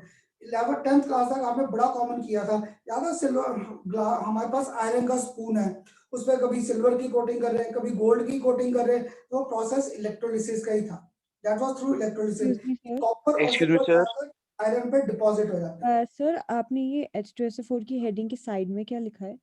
हाँ जी बेटा, सर ऊपर H2SO4 की जो हेडिंग लिखी है उसके साइड में क्या लिखा है? यहाँ पर यस सर, ये क्या लिखा है? ये बेटा AQ एक्वस। अच्छा सर, मैं वही सोच रही थी आपने क्या लिखा है। हाँ ये AQ का मीनिंग हमारे पास एक्वस आ गया। ये खन्ना सर की राइटिंग अब बस ऐसी है, तो क्यू बड़ा नहीं करता छोटा Excuse कर me, देता। sir. हाँ जी सर जैसे हमने एक्वस H2SO4 का केस लिया है, तो हाँ सर जी उसके अंदर एट कैथोड के ऊपर H2SO4 के 2H प्लस हैं। हाँ जी सर H2O को तो H प्लस आ सकता है कैथोड गैस के ऊपर, कैथोड हाँ रे बेटा के। ना, अब देख इसने क्या दिया ट्वाइस H प्लस, वाटर ने मुझे क्या दिया H प्लस, तो मैंने यहाँ पर तुझे H प्लस की रिएक्शन लिखकर दिखा दी बस। नहीं सर, बट हमने कौन सा लिया, मुझे कैसे पता चलेगा हमने H2SO4 का लिया या H2O का लिया? अच्छा ये तूने ये पूछ लिया मुझसे, थोड़ा और गंदा क्वेश्चन ही पूछा। करना सर यहाँ पर सल्फेट आयंस है, यहाँ पर हाइड्रोक्साइड है, आपने हाइड्रोक्साइड आयंस लिए। सर वो भी यहाँ पर पूछना तुमने था सर। ठहर जा सर, इधर Cl है और EH है, इधर आपने Cl लिया, तो तूने मुझसे H प्लस पूछ लिया, ये नहीं स्ट्राइक किया। सर वो पूछना था, बट सर वो पहले क्वेश्चन के अंदर इसलिए क्लियर हुआ क्योंकि अब आपने पूछा ऐसा था है कौन सी ये, गैस इवॉल्व अब होगी। ठहर मैं OH से गैस नहीं बनेगी ना। अब ठहर जा, मैंने तुझे सारा ही एक्सप्लेन करना था। यहाँ पे कॉमन है H प्लस, इसलिए यहाँ का तो कोई डाउट ही नहीं है, यहाँ पे तो यही होगा। अब देख यहाँ पे तेरा हाइड्रोक्साइड और सल्फेट आयंस थे, यहाँ पे तेरा हाइड्रोक्साइड और हैलाइड आयंस थे। तो बेटा जब मैं नया पढ़ाता था ना, तो मैं बच्चों को ये रिएक्शंस रट्टा लगवाता था। अब ना मैंने एक सिंपल सा लॉजिक ध्यान में रखा है बेटा, वो तुम लोग भी ध्यान रखना। अगर हमारा कंपैरिजन आ रहा है हाइड्रोक्साइड आयंस और हैलाइड के साथ, बेटा ये ध्यान रखना, ये किसी बुक में नहीं दे रखा। जहां पे कंपैरिजन आएगा हाइड्रोक्साइड और हैलाइड आयंस का, एक्स जब तक मेंशन नहीं किया, this stand for chlorine, bromine और आयोडीन। फ्लोरीन को हम लोग कभी नहीं पकड़ेंगे क्योंकि फ्लोरीन का साइज क्या था, स्मॉल, इसमें एनर्जी चेंजेस था लार्ज। बेटा फ्लोरीन को हम लोग जाकर पकड़ेंगे ऑर्गेनिक में एक specific reaction, that will be our Swarts reaction, जो शायद मन्नत के स्कूल में करा रहे हैं ऑर्गेनिक हेलोल केस, इसने शायद वहां की होगी स्वार्ट्स रिएक्शन। तो बेटा हम लोग फ्लोरीन नहीं, जहां पर हम लोगों ने एक्स मेंशन नहीं किया, दिस स्टैंड फॉर हैलोजन। तो बेटा पेपर में ध्यान रखना, अगर आपको हाइड्रोक्साइड और हैलाइड आयंस आ गए तो we always get evolution of halogen gas. और जहां पर हमारे पास हाइड्रोक्साइड आ गया किसी और के साथ, किसके साथ, सल्फेट आयंस के साथ, और किसके साथ आ गया, nitrate ions, we always get evolution of our oxygen gas. तब एवोल्यूशन आएगी ऑक्सीजन गैस, क्योंकि ये कंसेप्ट ना बेटा आपको बुक में आगे दिया है। एक्चुअली देखो यहाँ पर मुझे हाइड्रोक्साइड भी मिले, Cl भी, तो हाइड्रोक्साइड आयंस क्या थे, हैवी थे, इनकी मूवमेंट क्या होती है, slow, so we increase electricity, मैंने वोल्टेज बढ़ा दी ताकि इन आयंस में मोबिलिटी आए। पर देखो जब मैंने वोल्टेज बढ़ाई, सिर्फ इसे वोल्टेज नहीं बढ़ी, इस आयन की भी वोल्टेज बढ़ गई, and this ion being lighter reach our electrode first, ये एनोड पर पहले पहुंच गए। और बायो में पक्का पढ़ रखा है सर्वाइवल ऑफ फिटेस्ट, तो हाइड्रोक्लोराइड पहले पहुंच गया, जाके इसने अपने इलेक्ट्रॉन्स क्या कर दिया, discharge, and we get evolution of Cl2 gas. इस कंसेप्ट को बेटा नाम देते हैं ओवर वोल्टेज कंसेप्ट। ये ओवर वोल्टेज कंसेप्ट था कि हाइड्रोक्साइड आयंस क्या थे, हैवी थे, हैवी होने के कारण इनकी मोबिलिटी क्या थी, कम, तो वी इंक्रीज वोल्टेज, मैंने वोल्टेज बढ़ाई ताकि इनकी मोबिलिटी बढ़े। पर हुआ क्या, halogens ions these were lighter in weight, तो ये पहले पहुंच गए, इन्होंने एनर्जी गेन की, these reach our electrode first and discharge their electron, so we get evolution of oxygen of our halogen gas। बाकी सब में हाइड्रोक्साइड आयंस हमेशा पहले पहुंचेंगे and discharge their electrons and we get evolution of oxygen वो gas। Anode वाली reaction फिर से एक एक एक मिनट बेटा, बस मैं एक बात खत्म कर दूं। और आज खन्ना सर ने आज के लेक्चर में एक ध्यान रखना है, जो मेरे इलेक्ट्रोड्स है ये प्लेटिनम के है, that means electrodes are not taking part in the course of reaction. Electrodes को मैंने ले लिया प्लेटिनम, प्लेटिनम हमारे पास क्या था, इनर्ट, क्लियर, वो रिएक्शन में पार्ट नहीं लेता, क्लियर। जब आगे चैप्टर जाएगा फिर इलेक्ट्रोड्स को चेंज करेंगे, गोल्ड का कभी सिल्वर का, पर आज के लेक्चर में नहीं। आज के लेक्चर में एक बेसिक है, our electrodes are made up of platinum, clear. अब बताओ बेटा, सबको कैथोड और एनोड के रिएक्शंस क्लियर हुए? हाँ जी बेटा, अब पूछो, कोई क्वेश्चन पूछ रहा था आप में से? सर एक्वस H2SO4 का एनोड का रिएक्शन समझाना है कोई फिर? अब देख, एनोड पे क्या जाने थे, एनाइंस, एनाइन क्या था, हाइड्रोक्साइड और सल्फेट। तो मैंने अभी आपको टिप दिया, अगर हाइड्रोक्साइड के साथ हैलोजेंस की एवोल्यूशन है, वी गेट हैलोजन गैस, बाकी सब में OH नेगेटिव रिएक्शन में पार्ट लेगा। तो देख, OH नेगेटिव ने अपना इलेक्ट्रॉन डिस्चार्ज किया, OH स्टेबल नहीं था, तो ये 4OH हो गए, 4OH तो water, and we get evolution of oxygen gas. ठीक बेटा? सर उसके नीचे वाली भी एक बताना है, उसके नीचे हाँ भी जी, थोड़ा ऊंचा बेटा। क्या? मैं बोल रही हूँ, आपने आगे भी कंटिन्यू करिए, वो वाला पार्ट बताना। कौन सा? ये सर ये यस सर। ये बेटा पता है क्या, तुम्हारी बुक में रिएक्शन मन्नत एक ही लाइन में दे रखी है, ये 4OH negative decomposes to give us 4 electron, water और ऑक्सीजन। तो बेटा मुझसे ना ये रिएक्शन एक लाइन में याद नहीं होती थी जब नया नया पढ़ाता था, तो मैंने लॉजिकली क्या किया, OH नेगेटिव, इसको ब्रेकअप कर दिया, OH और साथ में 1 इलेक्ट्रॉन। अब OH मेरे पास कोई भी कुछ भी सब्सटेंस नहीं था, तो OH मैंने इसको कर दिया 4, तो यहाँ पे प्रोडक्ट आ गया वाटर और साथ में एवोल्यूशन ऑफ ऑक्सीजन गैस। तो बेटा मैंने बस यहाँ पर ना बुक के जैसे रिएक्शन नहीं लिखा, मैंने इसको लॉजिकली थोड़ा सा ब्रेकअप कर दिया 2 स्टेप में, ताकि मुझे याद करना आसान हो जाए। ठीक बेटा? Yes sir. क्लियर? तो ऐसा करो, अब रब कर दूं पहले इसे? हाँ जी, रब कर दूं? Yes sir. तो बेटा अब ऐसा करो, एक आप मुझे बताना लिखवा कर, ताकि मुझे भी हो जाए क्लियर कि ये रिएक्शंस अब आप लोग लिख सकते थे। क्लियर? अब मैंने आपके साथ यहाँ पर ले लिया सॉल्यूशन, अब सोचकर आंसर लिखवाना।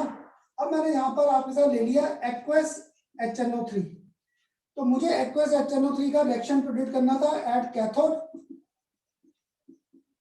और एक करना था reaction taking place at anode. Cathode और एनोड में रिएक्शंस प्रेडिक्ट करने थे। मैंने आपको टिप दिया था रिएक्शन लिखना बाद में, पहले इसको तोड़ो। तो आप बताओगे ये नाइट्रिक एसिड मुझे टूटकर क्या देगा? H+ and NO3-। Good, H+ और NO3-। सिर्फ यही रिएक्शन लिखूं या कोई और भी? वाटर। गुड, क्योंकि मैंने स्टार्टिंग में वर्ड क्या किया, गौरव अक्षर सबसे कह रहा हूँ क्या ऐड किया, एक्वस। एक्वस क्या था मेरे पास, वाटर, तो वाटर ने मुझे टूटकर क्या दिया, H+ और OH नेगेटिव। अब तुम्हें से कैथोड पे क्या आता है, कैटायंस, तो कैटायंस का तो डाउट नहीं आया, H+ था, तो मुझे आप में से एक ने तो हिंट दे दिया था, ट्वाइस H+, इसने क्या किया, 2 इलेक्ट्रॉन्स को gain, and we get evolution of hydrogen gas. ये तो आ गया कैथोड का कंसेप्ट। अब आप बताओ इस एनोड पर क्या करूं? OH negative. गुड, क्योंकि अब आपने नाइट्रेट नहीं बोला, क्योंकि मैंने आपको स्टार्टिंग में टिप दे दिया था, हाइड्रोक्साइड का कंपैरिजन जब भी हैलाइड्स के साथ आया we get evolution of hydrogen gas. Otherwise जहां पे भी हाइड्रोक्साइड आयन है सोचने की तुम्हें जरूरत ही नहीं, ये OH नेगेटिव। अब शायद एक लाइन में ये भी लिख सकता था, अगर इसे 4 कर देता तो we get formation of twice H2O, साथ में ऑक्सीजन और साथ में क्या आ गए 4 इलेक्ट्रॉन। ये था कैथोड और एनोड का रिएक्शन प्रेडिक्शंस। अब मेरा ख्याल सबको मैकेनिज्म ऑफ इलेक्ट्रोलिसिस या मैकेनिज्म ऑफ इलेक्ट्रोलाइटिक सेल, ये कंसेप्ट तो क्लियर? हाँ जी बेटा, clear? Yes sir. Yes sir. हाँ थोड़ा ऊंचा Yes, बोलो sir. ताकि मुझे भी तसल्ली हो जाए, हाँ भी समझ आ गया। क्लियर? हाँ जी बेटा, यस सर। क्लियर? अगर क्लियर है अब इसके बाद याद है मैंने टॉपिक के हेडिंग में आगे क्या लिखा था, मैकेनिज्म। सर मेरे को सर इसमें एक चीज पूछनी है सर, जैसे एक्वस HNO3 के अंदर हमने दोनों H+ को कंसीडर करा है, तो हाँ। लास्ट केस के अंदर फिर 3H+ आना चाहिए था, बेटा 2H+ अब 1। एक मिनट रुक, यहाँ पे मैंने रिएक्शन सिर्फ एक आयन की लिखी है, या फिर ये 1 मोल है, ये 1 हाँ मोल जी है, सर 1 मोल में। समझ गया, ये स्टेबल नहीं है। हाँ, तो क्या था, मैं अभी तक तो एक लाइन इसलिए लिख रहा था, ये देख यहाँ पर मेरे पास क्या हुआ था, H+ ने एक इलेक्ट्रॉन गेन किया, क्या बन गया H। अब ये स्टेबल नहीं था, ये इमीडिएटली दूसरे H के साथ कंबाइन कर गया to give us evolution of hydrogen gas. तो बेटा ये एक मॉलिक्यूल नहीं है, ये एक मोल है, एक मोल में क्या घूमता है, एवोगाड्रोस नंबर, तो मिलियन ऑफ मॉलिक्यूल्स है, आप 3 में फंस गए। इसका मीनिंग क्या था, 2 moles of H+, 2 moles of H+ means 2 into Avogadro's number। मैंने तो सिर्फ एक एटम का रिएक्शन लिखा है बस, ठीक है। हाँ जी गौरव, क्लियर? यस सर क्लियर है। और एक मन्नत, आप लेट आए थे कल, बेटा ध्यान रखना 10 बजे टेस्ट और 3 बजे है कोई क्लास कल? हाँ जी, बायो होती है मेरी वीकेंड्स को, बायो 3 बजे कोई क्लास है, सॉलिड स्टेट के MCQ डिस्कस करेंगे 3 बजे। देखो बेटा मेरा भी कल संडे खराब जाएगा, कल पहले मैंने 1 o'clock रखी है 11th की डिस्कशन, फिर तुम बच्चों की 3 बजे। तो कल जरूर कोशिश करना सॉलिड स्टेट के MCQ डिस्कस करने के लिए, क्योंकि मुझे 3-4 बच्चों के फोन आए थे, करना सर डिस्कस होंगे। बेटा मैं हर टेस्ट डिस्कस करता हूँ, ठीक है। अब बताओ सबको क्लियर हुआ बेटा यहाँ तक का लेक्चर? हाँ जी यस सर। क्लियर बेटा, कोई डाउट तो नहीं है अब यहाँ तक? Yes sir. चलो गुड, अगर यहाँ तक क्लियर है तो बेटा आज अब नेक्स्ट मुझे आपके साथ स्टार्ट करना था Faraday's first law and second law. तो आज हमारे पास सबसे पहले आ जाएगा फैराडेज, और ये बेटा हमारे पास क्या थे, quantitative aspects of electrolysis. Clear बेटा, हमारे पास ये था क्वांटिटेटिव एस्पेक्ट्स ऑफ इलेक्ट्रोलिसिस। आज इसमें सबसे पहले हमारे पास आ जाएगा Faraday's first law of electrolysis. तो अब मन्नत मेरे पास 2 हो गया, मुझे समझ में नहीं आता दोनों में से जब एक से बात करनी कैसे। तो मन्नत जिसने आज मन्नत पहली क्लास लगा रही है, बेटा मेरी राइटिंग पढ़ी जा रही है, क्योंकि बाकी सबको तो आदत पड़ गया। मन्नत यस सर। पढ़ा जा रहा है ना? तो चल बेटा हाँ दूसरी मन्नत जो है, मन्नत तुझे कहता था ना एक और मन्नत आ जाएगी, अब तुम 2 मन्नत स्क्वायर हो गए मेरे पास।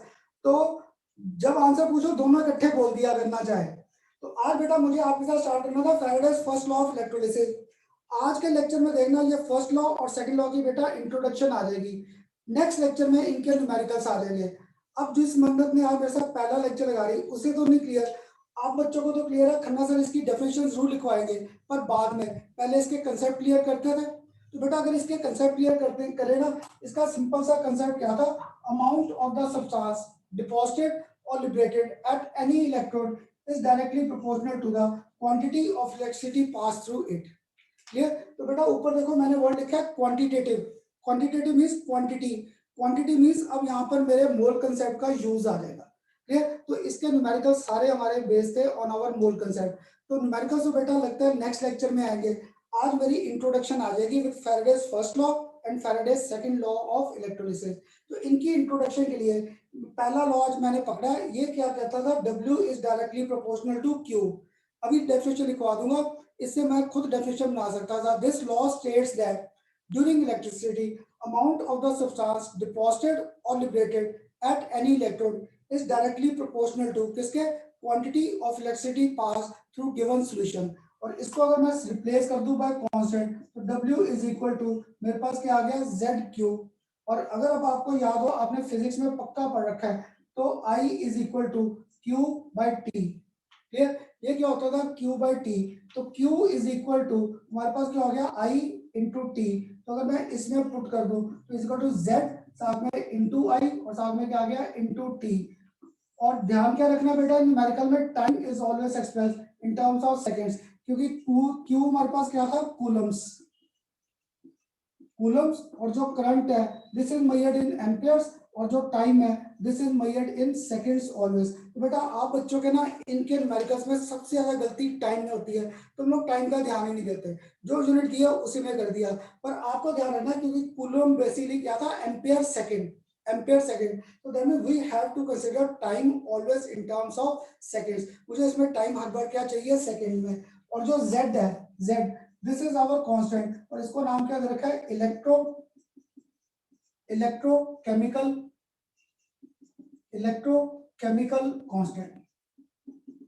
और अगर तुम्हें याद हो लास्ट चैप्टर में डेल्टा टीबी और डेल्टा टीएफ में कांस्टेंट को डिफाइन करते थे, कांस्टेंट को डिफाइन करना आसान क्या था, सारी चीजों को यूनिटी कर दिया। तो बेटा अब मैंने आपको दो डेफिनेशन लिखवानी थी, first what do you mean by Faraday's first law, second what do you mean by this electrochemical equivalent constant. तो देखो z कह सकता था electrochemical equivalent is equal to the amount of substance deposited और liberated when 1 coulombs of charge is passed through given electrolytic solution, or when 1 ampere of current is passed for 1 second through given electrolytic solution। तो बेटा आपको paper में एक constant की definition आती है, बड़ा आसान है, सारी चीजों को यूनिटी कर दो, क्लियर। अब बताओ बेटा सबको मेरे साथ फैराडेज फर्स्ट लॉ का कांसेप्ट क्लियर हुआ या नहीं, या should I repeat? Yes, sir. Yes, sir. Exactly proportional to Q। Sir repeat कर दो एक बारी।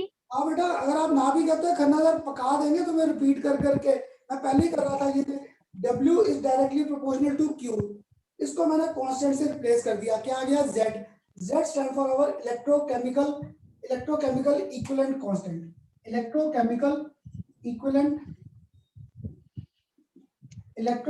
Equivalent constant. तो ये आ गया इलेक्ट्रोकेमिकल इक्विवेलेंट। तो W is equal to ZQ, तो Q क्या था मेरे पास, I is equal to Q by T, तो Q is equal to I into T, I current था और T हमारे पास क्या था, टाइम। ये आ गई बेटा हमारे पास सिंपल सी डेफिनेशंस, क्लियर। सर जी इसका यूनिट क्या है, इसका यूनिट सेकंड है, यूनिट क्या है सर इसका यूनिट? सपोज हम सॉल्व करते हैं न्यूमेरिकल, किसके बेटा, सर ये W equal to Z into I into T। बेटा इधर मुझे यूनिट्स किसी के नहीं आते, बस Q का ध्यान में Coulomb's, I ampere, T seconds, और W हमारे पास क्या बेटा यहाँ पर कांस्टेंट सिंपल, ये ग्राम्स में है, ग्राम्स में या मिलीग्राम्स में या माइक्रोग्राम्स में आएगा, क्लियर। ये फॉर्मूला सिर्फ बेटा पढ़ने के लिए रह जाता है, न्यूमेरिकल में we make use of our numericals on the basis of our, बेटा इसके न्यूमेरिकल्स में यूज होगा मोल कंसेप्ट। अब एक डेफिनेशन लिखवा दूं, what do you mean by this Faraday's first law, लिख लो बेटा what do you mean bye. तो तुम में से कोई डिफाइन कराएगा, क्या लिखे डेफिनेशन फैराडेज फर्स्ट लॉ की? हाँ जी बेटा, सर आप में से कोई बोलेगा क्या लिखूं इसकी डेफिनेशन, मुझे लॉ की डेफिनेशन लिखनी नहीं आ रही। the amount of chemical react, हाँ जी, amount of the substance deposited or liberated at any electrode is directly proportional to quantity of charge passed through given electrolytic solution। तो देखो बेटा इसलिए मेरे साथ मन्नत जो आज फर्स्ट लेक्चर लगा रहे थे बेटा, मेरे साथ ऐसे ही है, हम लोग मन्नत डेफिनेशन को रट्टा नहीं लगाते बेटा, पहले कंसेप्ट क्लियर करते फिर इसकी डेफिनेशन लिख लेते हैं। तो लिख लो first, what do you mean by this Faraday's first law, the amount of chemical reaction, the amount of chemical reaction and thus the mass of substance and thus mass of the substance deposited or liberated at any electrode, amount of the substance deposited or liberated at any electrode is directly proportional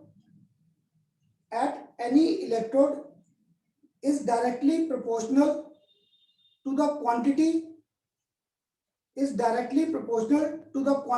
of charge passed, या quantity of charge नहीं लिखना तो electricity लिख दो बेटा, quantity of electricity passed through given electrolytic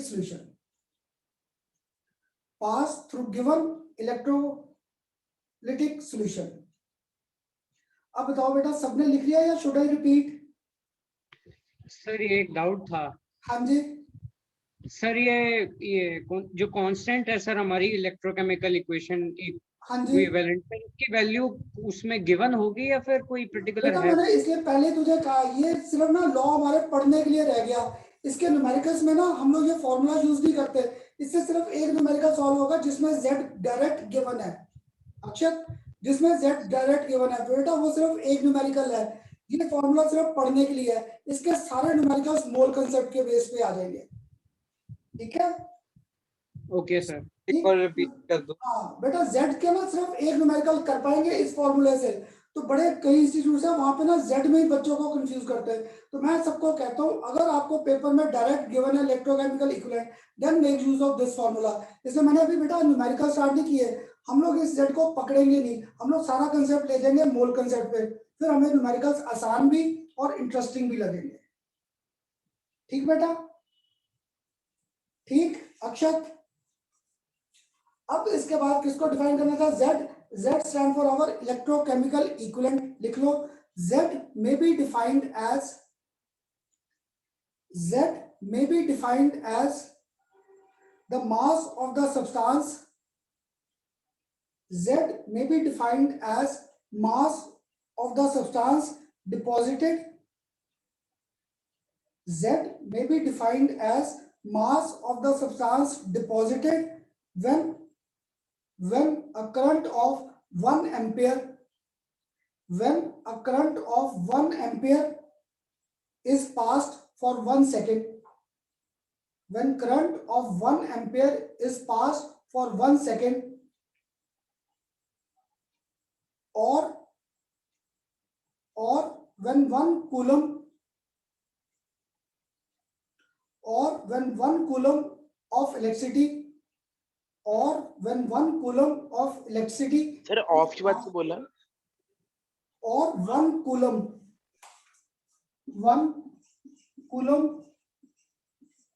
of electricity is passed through given electrolytic solution.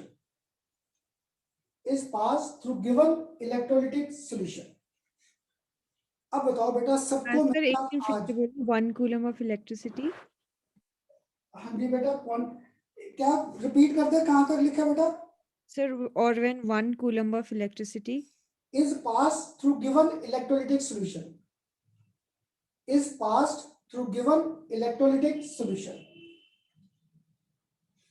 हाँ जी बेटा, अब बताओ सबको मेरे साथ, ये फैराडेज का पहला लॉ क्लियर हुआ आज? Yes sir. सबको यस सर। थोड़ा ऊंचा बोलो बेटा ताकि मुझे भी लगे हाँ interest. Yes, sir. Yes sir. Good. Yes, sir.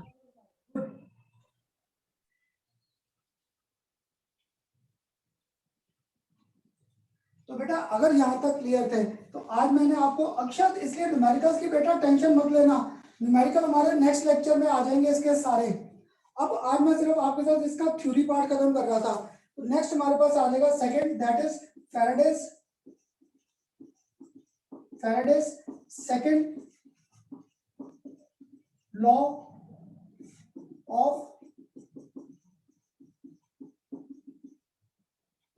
ये आ गया बेटा। नेक्स्ट हमारे पास Faraday's second law of electrolysis. Second law of electrolysis में क्या था, यहाँ पर मैंने इनको सीरीज में कनेक्ट कर दिया गिवन इलेक्ट्रोलिटिक सॉल्यूशंस को।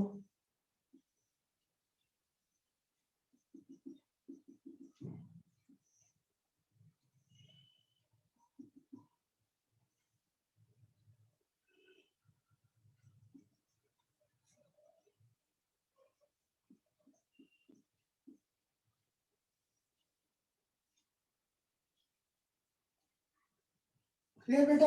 एक में मैंने ले रखा है सॉल्यूशन ऑफ AgNO3 एक्वस, और एक में मैंने ले रखा है सॉल्यूशन ऑफ एक्वस CuSO4। इनकी रिएक्शन टेकिंग प्लेस एट कहां पे कर रहा था? कैथोड। और इसकी भी कर रहा था reaction taking place at cathode. Clear? अब बेटा जब मैंने ये लिखा है पक्का है, इसका मीनिंग यहाँ पर पॉजिटिव और यहाँ पर चार्ज किया नेगेटिव, तो यहाँ पे भी चार्ज किया पॉजिटिव और यहाँ पे चार्ज किया नेगेटिव। तो बेटा पहले तुम लोग सोचकर आंसर दो, फिजिक्स में आपने पढ़ रखा होगा। मैंने दोनों इलेक्ट्रोलाइटिक सॉल्यूशंस को कनेक्ट सीरीज में किया या पैरेलल? मैंने इन दोनों को कनेक्ट सीरीज में किया या parallel? Series. Series sir. Good, क्योंकि सीरीज के लिए हमारा कंसेप्ट क्या होता था, ये इसका मीनिंग था these are connected in series. और जब मैं ऐसे करता था ऐसे, तो यहाँ पे करंट क्या हो जाता था, डिस्ट्रीब्यूट। तो मुझे बस यहाँ पे लॉजिक क्लियर करना था कि जो करंट इससे पास हो रहा है, same amount current will pass through this because both were connected in series. ये बेटा हमारे इस टॉपिक का मेन पॉइंट था, that these solutions are connected in series. इनको मैंने अब सीरीज में कनेक्ट कर दिया।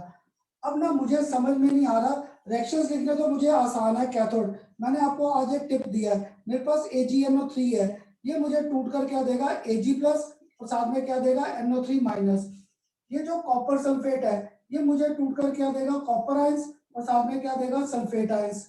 तो तुम लोग बताओ बेटा, कैथोड पर Ag प्लस जाएगा या नाइट्रेट?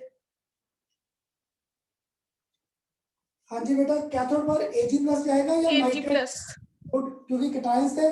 तो Ag प्लस क्या करेगा अक्षर, इस एक इलेक्ट्रॉन को गेन करके, यहाँ पर सिल्वर आ गया। कॉपर 2 प्लस में भी क्या होना था, न्यूट्रल। इसने क्या किया, 2 इलेक्ट्रॉन्स को गेन करके ये कॉपर आ गया।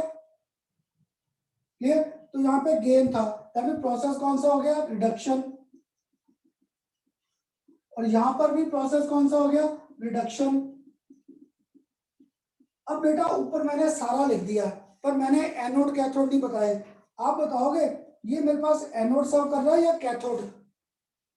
Anode. Sir cathode. गुड, ये कैथोड कौन बोल रहा है, पॉजिटिव चार्ज है, तो यस पॉजिटिव सर, एनोड आएगा।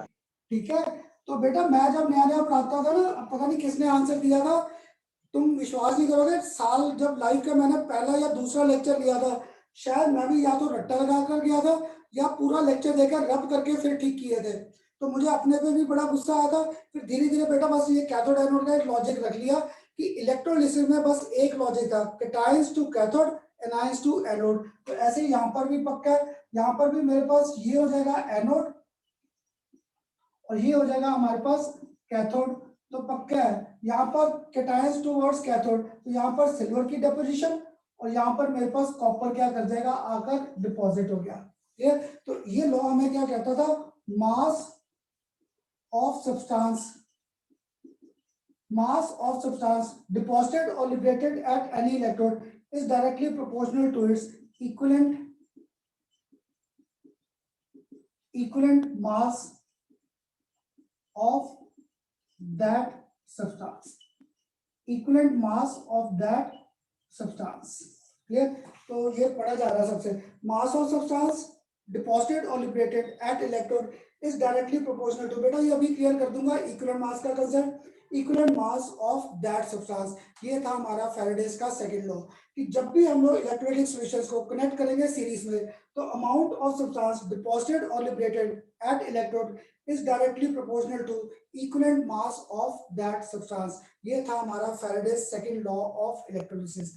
अब बताओ बेटा, सबको बस एक इक्विवेलेंट मास का कंसेप्ट मैं अभी क्लियर कर दूंगा, बाकी सारा कंसेप्ट क्लियर सबको? हाँ जी बेटा, यस सर, क्लियर है।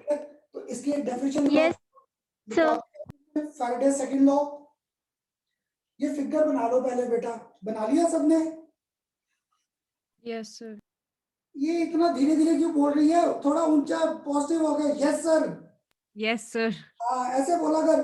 तुम बच्चे थोड़ी सी आवाज लो वॉल्यूम करते हो ना, खन्ना साहब तुम्हारे से ज्यादा लो वॉल्यूम में चले जाते हैं, ठीक है? तो एक्साइटेड होकर मेरे साथ बोला करो यस सर। समझ भी नहीं आता ना, तब भी बोलो नो सर, समझाओ दोबारा, ऐसे बोलो, मुझे डांट कर बोलो, ठीक है? चलो अब लिखो एक definition, Faraday second law of electrolysis. When same quantity, ये बेटा डेफिनेशन सबसे बड़ी है, when same quantity of electricity, when same quantity of electricity is passed through solutions, when same quantity of electricity is passed through solutions of different electrolytes, through solutions of different electrolytes connected in series, the amount of substance produced at electrode, the amount of substance produced at electrode are directly amount of substance produced at electrode are directly proportional to, आगे मुझे भूल गया, आप बताओ क्या लिखें, are directly proportional to, क्या लिखें? Equivalent mass of that Good, substance. नहीं समझ आ गया मेरा पढ़ाया, तो क्या था? Equivalent weight. Are directly proportional to their equivalent weights, are directly proportional to their equivalent weights. अब बताओ बेटा मेरे साथ ये दोनों डेफिनेशंस क्लियर लॉ की? हाँ जी बेटा Yes, sir. सबको? तो बेटा आज मुझे ना एक स्टूडेंट का फोन भी आया था नॉर्मेलिटी के रिलेशन में, तो बेटा नॉर्मेलिटी में हमारा कंसेप्ट किसका आता है? Equivalent mass. तो इक्विवेलेंट मास, अब मैं आपको ना आज बस लेक्चर एंड करने से पहले एक इक्विवेलेंट मास का कंसेप्ट क्लियर करना था। मेरे पास देखो बेटा HCl है, HCl ये मुझे टूट कर क्या दे रहा है? H प्लस और Cl नेगेटिव। तो HCl का मोलर मास, HCl का मोलर मास मेरे पास क्या था? 36.5। अगर मैं इसका फाइंड करता इक्विवेलेंट मास, तो इक्विवेलेंट मास क्या आ जाता? 36.5 divide by number of hydrogen plus और number of hydroxide ions liberated, number of hydrogen या number of hydroxide ions liberated. तो हमें यहाँ पर 36.5 डिवाइडेड बाय 1, तो इसका मेरे पास इक्विवेलेंट मास भी क्या आ गया? HCl का 36.5। ऐसे ही बेटा अगर मैं लेता H2SO4, ये मुझे टूट कर क्या दे रहा है? ट्वाइस H प्लस और साथ में SO4 2 माइनस। इसका मोलर मास याद है क्या था? 98। तो अगर इसका मोलर मास था 98, तो इसका इक्विवेलेंट मास पक्का क्या आ जाएगा? 98 डिवाइडेड बाय कितने हाइड्रोजन आयंस जनरेट किया थे? 2, तो घूम फिर के क्या आ गया? 49। ये था बेटा इक्विवेलेंट मास का कंसेप्ट। पहले बताओ यहाँ तक सिंपल कंसेप्ट क्लियर कि divide by number of hydrogen या number of hydroxide ions liberated, यहाँ तक तो सबको क्लियर बेटा? Yes, sir. क्लियर? अगर ये क्लियर है, ये बेटा कंसेप्ट हमारा बड़ा रॉ कंसेप्ट था। हो सकता है किसी केस में हमारे पास क्या ये H प्लस और OH हो ही ना, तो हम लोग क्या करते हैं, जब भी इक्विवेलेंट मास फाइंड करना है तो हम लोग उसका ऊपर क्या लिखते हैं? मोलर मास, नीचे कर देते हैं नंबर ऑफ इलेक्ट्रॉन्स लॉस्ट और number of electrons gained, number of electrons lost या नंबर ऑफ इलेक्ट्रॉन्स गेन। कैसे? देखो बेटा कॉपर 2 प्लस है, इसने क्या किया? 2 इलेक्ट्रॉन्स को गेन करके कॉपर, तो कॉपर का मुझे एटॉमिक मास याद था क्या था? 63.5। तो कॉपर का मेरे पास यहाँ पर इक्विवेलेंट मास वो क्या आ जाएगा? 63.5। कितने इलेक्ट्रॉन्स इन्वॉल्व हो रहे हैं? 2, तो इसको डिवाइड बाय 2 कर दिया, that will B its equivalent mass. ऐसे ही बेटा तुम बताना मुझे, मैं MnO4 माइनस से गया Mn+2, पहले ये बताओ बेटा सबको यहाँ तक इक्विवेलेंट मास का कंसेप्ट क्लियर हो गया? हाँ जी बेटा Yes, sir. बता दो, yes sir, no sir, clear? और बार समझा दो। चल एग्जांपल चेंज कर देता हूँ मैं। अब मैंने तेरे साथ क्या किया? Ag+ ने क्या किया? एक इलेक्ट्रॉन को गेन करके Ag। अब सिल्वर का मुझे एटॉमिक मास ध्यान में था क्या था? 108। अब अगर मुझे इसका इक्विवेलेंट मास फाइंड करना है बेटा, इक्विवेलेंट मास, तो क्या था? 108। आप बताओगे कितने इलेक्ट्रॉन्स इन्वॉल्व है ड्यूरिंग दिस रिएक्शन? 1. 1, तो इसको डिवाइड क्या किया? 1, तो इसका इक्विवेलेंट मास भी क्या आ गया? 108। तो बेटा इक्विवेलेंट मास का कंसेप्ट क्या था जनरल में? क्योंकि H प्लस और OH हमारे 11th में आते थे। अब 12th क्लास में यहाँ पे तो पूरे चैप्टर में इलेक्ट्रॉन्स का रोल है, तो मैंने इक्विवेलेंट मास की थोड़ी सी डेफिनेशन चेंज की, एटॉमिक मास को डिवाइड कर दिया number of electron being lost या number of electron being gained during the process. तो देखो यहाँ पे कॉपर 2 प्लस ने 2 इलेक्ट्रॉन्स को गेन किया, क्या बना? कॉपर। कॉपर का एटॉमिक मास क्या था? 63.5। तो अब इसको डिवाइड बाय क्या कर दिया? 2, क्योंकि इलेक्ट्रॉन्स इन्वॉल्व क्या थे? 2, तो ये इसका इक्विवेलेंट मास आ जाएगा। क्लियर बेटा? Yes sir. क्लियर? तो ऐसा चल एक और एग्जांपल पकड़ते हैं ताकि तुम सबको क्लियर हो जाए। अरे MnO4 करा दो। हाँ, वो MnO4 करेंगे, पर मैं MnO4 का बाद में पकड़ता हूँ। मुझे था कि सीधा तुम्हारे साथ ना तुम बच्चों की पिकअप देख के मैं सीधा मुश्किल वाले केस पे चला गया था। अभी एक और आसान लेते हैं, तुम लोग सोचकर आंसर देना। मेरे पास ये निकल नाइट्रेट है, इसमें निकल पे चार्ज क्या है? सर 0। शाबाश, मेरा भी तुम्हारे जैसा हाल है पढ़ाई में। तो छोटी क्लास में क्या करते थे? 2 को ले जाओ इधर और इसे ले जाओ इधर, तो निकल पे चार्ज मेरे पास क्या आ गया? +2, और नाइट्रेट पे चार्ज क्या आ गया? माइनस। कितने आयन थे 2, ऐसे याद रखो बेटा, ठीक है। तो यहाँ पे क्या हो जाएगा मेरे पास निकल +2, इसने क्या किया 2 इलेक्ट्रॉन्स को गेन, और निकल का एटॉमिक मास है 58.7। तो आप बताओगे बेटा इक्विवेलेंट मास ऑफ निकल क्या लें?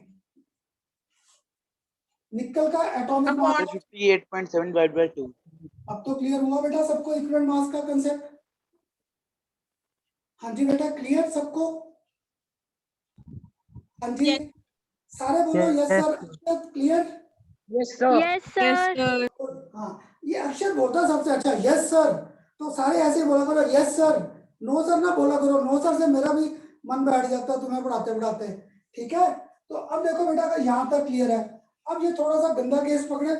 11th क्लास में पता नहीं आप में से किसको रिडॉक्स सेक्शन में बैलेंसिंग आसान लगती थी बेटा। इस बार मेडिकल के एंट्रेंस में 2 बार हो गया, मेडिकल के एंट्रेंस में 2 या 3 बार आपको पूरी की पूरी क्वेश्चन बैलेंसिंग आई है। तो लास्ट टू लास्ट ईयर भी हमारे मेडिकल के एंट्रेंस में पूरी बैलेंसिंग का कंसेप्ट आ गया था। तो बेटा यहाँ पर देखो Mn, अगर ऑक्सीडेशन स्टेट देखोगे यहाँ पर क्या +7 है, तो यहाँ पे मैंगनीज बैठा है +7, यहाँ पे मैंगनीज क्या बैठा है +2। तो बेटा खन्ना सर को ना इक्वेशन बनानी नहीं आती, मैंने इधर देखा मैंगनीज पे +7 है, इधर मैंगनीज पे क्या +2, तो मुझे ना इनके चार्जेस बैलेंस करने थे। तो क्या था, मैंने +7 से +2 जाना है डिक्रीज, तो हमें यहाँ पर इलेक्ट्रॉन्स गेन होंगे। +5 इलेक्ट्रॉन। तो x इज इक्वल टू -5, मुझे माइनस से कोई लेते नहीं, तो हमें कितने इलेक्ट्रॉन्स इन्वॉल्व हो गए 5, हियर 5 इलेक्ट्रॉन्स आर इन्वॉल्व। और मुझे मैंगनीज का एटॉमिक मास ध्यान में, मैंगनीज का एटॉमिक मास क्या है 55। तो आप बताओगे इस न्यूमेरिकल में इक्विवेलेंट मास ऑफ मैंगनीज क्या होगा? इक्विवेलेंट मास ऑफ मैंगनीज क्या लेगा? 55 डिवाइड बाय 5। 11. 11. डिवाइडेड बाय 5, तो आंसर क्या आ गया हमारे पास 11। बेटा नेक्स्ट टाइम हम लोगों ने इसी कंसेप्ट के न्यूमेरिकल्स करने हैं। तो खन्ना सर को भी ना तुम्हारे जैसे ये ऑक्सीडेशन रिडक्शन बैलेंसिंग नहीं आती थी, तो मैं हर बार क्या करता हूँ, एक साइड चार प्लस है, एक साइड चार 2 है। तो बेटा मैं पहले तो स्टूडेंट को बड़े उल्टे सीधे लॉजिक देता था, फिर एक साल जैसे तुम बच्चे मिले ना, एक ग्रुप में बच्चे मिले, कहते खन्ना सर आपने चार्ज बैलेंस करने ना, आप हर बार इलेक्ट्रॉन ऐड करते हो जहाँ पर चार्ज ज्यादा है, तो यहाँ पे ऑक्सीडेशन स्टेट हाई है, तो पक्का है इलेक्ट्रॉन्स इधर ऐड होंगे। तो x इज इक्वल टू 2 - 7 क्या आ गया -5, माइनस से मुझे कोई लेन देन नहीं, कितने इलेक्ट्रॉन्स आ गए 5। तो देखो 7 पॉजिटिव है और 5 नेगेटिव है, 7 पॉजिटिव 5 नेगेटिव, घूम फिर के आंसर +2 आ गया। क्लियर? ये अगर कंसेप्ट मुश्किल लगा, नेक्स्ट लेक्चर हमारा इसी से ही स्टार्ट होगा, टेंशन मत लो अगर नहीं आता, हम लोग नेक्स्ट लेक्चर इसी से ही स्टार्ट करेंगे। अब बताओ सबको आज का lecture clear? Mechanism of electrolytic cell और साथ में फैराडेज फर्स्ट लॉ और सेकंड लॉ, आज सिर्फ मैंने लॉज पढ़ाए हैं। नेक्स्ट लेक्चर में बेटा हमारे इनके न्यूमेरिकल्स आ जाएंगे। सबको क्लियर आज का लेक्चर? हाँ जी बेटा, Yes, Yes, sir. sir. No sir बोल दो कि सो Yes, है। sir. Yes, sir. सबको क्लियर? Yes, sir. कोई डाउट तो नहीं है? और No, कल sir. बेटा 3 बजे ऐसा ना हो 3 बजे खन्ना सर अकेले ही ऑनलाइन बैठे हो, बाकी सारे सो रहे हैं घर पर, तो कल 3 बजे ऑनलाइन जरूर आना, कल आके सॉलिड स्टेट के एमसीक्यू डिस्कस करेंगे एट 3। ठीक बेटा, करूं close? Yes, sir. Yes, Thank sir. you, sir. Bye, करें sir. क्लोज? सबको क्लियर? Yes, sir. चलो ओके बेटा, ओके जी।